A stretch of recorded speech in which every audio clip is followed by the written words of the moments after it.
So today we're going to be tying up a pattern that's called Gnat's Midge. It's a dry fly version of the midge insect, which is what I would often refer to as the gnat. And there are lots of different subspecies and species of this. The midge patterns work great all year long because these things are hatching all year long. I'm just going to tie this one on a 16 just to make it a little bit easier to see, but obviously gnats are usually a bit smaller than that, or midges. And this pattern is going to be the first pattern that we're going to record where I'm going to give it a shot to do a hackle on here. The material I'm going to use is right now on my bobbin. I've just got some of the sheer 14-aught in black, and that's going to be the body of this fly. I'm going to be using a whiting grizzly hackle with this, and then we will be using some white Z yarn to make sort of a back facing wing on this. So I want to stop my thread. I've actually on purpose started my fly where I did, because that's about where I want my body abdomen to end. I don't want to go up any further and crowd the eye of that hook. So now we're just going to take thread wraps back towards the back end of the hook, and then we're going to go back forward. And we're going to build it in a little bit of a taper. This thread here is going to be the body of this fly. There's nothing else. So we'll just take a few passes backwards and forwards to build up a little taper. We don't want this body to be bulky or big by any means. So we'll leave this pretty small in terms of its taper. So that's going to be good enough for me. Not much of a taper at all. So now I'm going to take this piece of white Z yarn that I've cut, and I've actually divided it in half. It probably looks like a whole lot, and it actually is quite a bit. I'm going to go ahead and pinch this between my thumb and my forefinger, making sure that I have enough that's going to go over the back end of the fly, because I'm going to cut this off right about the length of the body. So I'm going to pinch my thumb and my forefinger just like that. And then I'm going to, just like I've done in the past, I'm going to slide my fingers over the top of that hook. So now I'm pinching both the Z yarn as well as my hook itself in the vise. Most important thing here is to not crowd the hook and to keep the stuff on the top. I did spin my thread counterclockwise, which will help me ensure I get that kind of first wrap in place, right about where I wanted it to be in terms of where I wanted the body to start. So here we've got it right about there. I'm going to just double check things before I tighten everything down a little bit. I'll take a few thread wraps backwards, but then we're going to go take a few wraps forward. And you can see we've got that on the top of the hook right where we want it. I can trim this extra off at this point with my scissors. So we've got that clipped off now. I'm just going to clean up a little bit and take my thread up towards the behind the eye of the hook.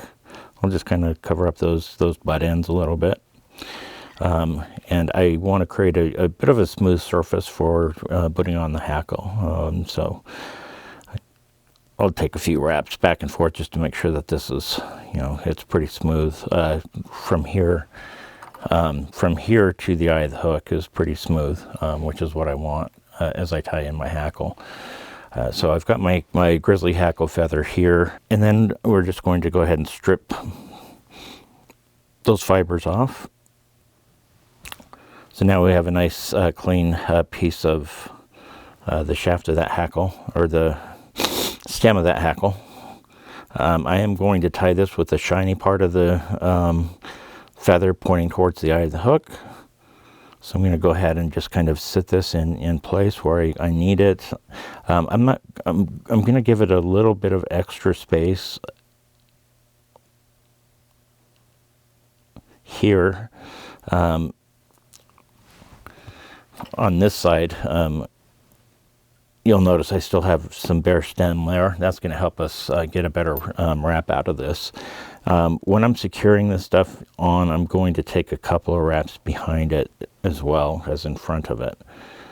That's one of the things that I would have problems with a lot when I would tie with hackle, was not getting it secure enough and having the hackle just pull right out as I was trying to tie.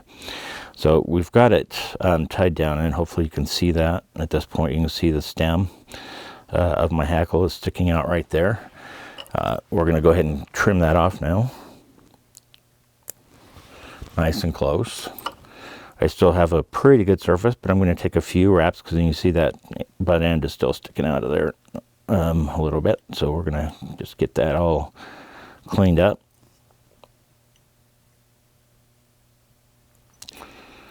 Making sure, again, that I've got a nice smooth surface to tie this hackle on. And then I'm going to bring my thread back forward to about where I want to tie the hackle off after I'm done. I don't want it right behind the eye of the hook, or I'm going to have a devil of a time trying to get that hackle in place. So I'm going to actually do this. I kind of push it forward and create kind of a bend in that hackle. So we're going to want to make sure we get that first wrap all the way around before we advance up forward. And then we're just going to take kind of just one wrap in front of the other. You don't want to overlap this because it'll just trap a lot of that hackle fiber down, which is not what we want. I've got about what I want there, so I'm just going to wiggle my thread through here a little, through those hackle fibers a little bit.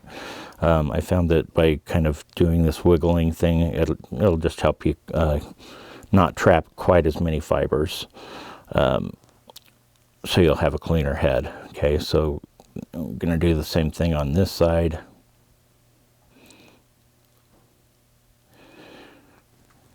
And at this point, I am good to be able to clip that hackle off.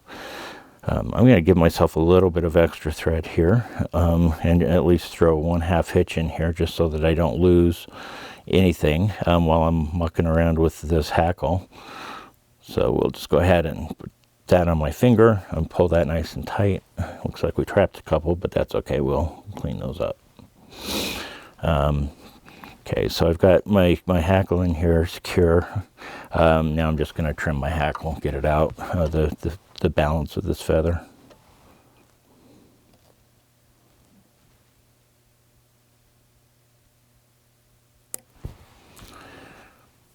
Just like so. And you can see that I did actually, I told you I was going to do warts and all, and that here are a couple of warts where I've trapped a few of those fibers. And I'm going to just take my bodkin and kind of pick those fibers out of there. And now that I've got the trimming done, I can just kind of pull that hackle back with my fingers like that, just to make sure I'm not trapping anything additional. And then I'm going to go ahead and grab my whip finisher.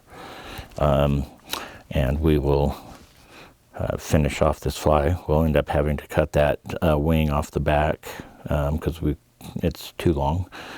You can either do it when you're done, or you can do it part of the way through. Got my whip finish in there, so we're now secure. And then I'll come back around with my scissors again, and I'm going to cut that thread, the bobbin, off, just like so. And then again, I've got my Z-yarn wing back here, and I want it to be maybe the length of the hook.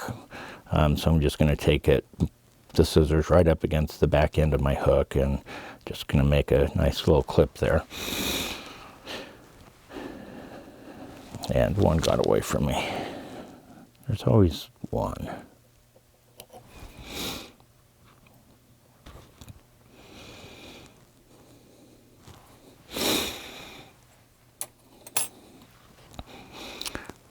And so there you have it. This is Matt's Midge, a great dry fly pattern to use for the midge insect.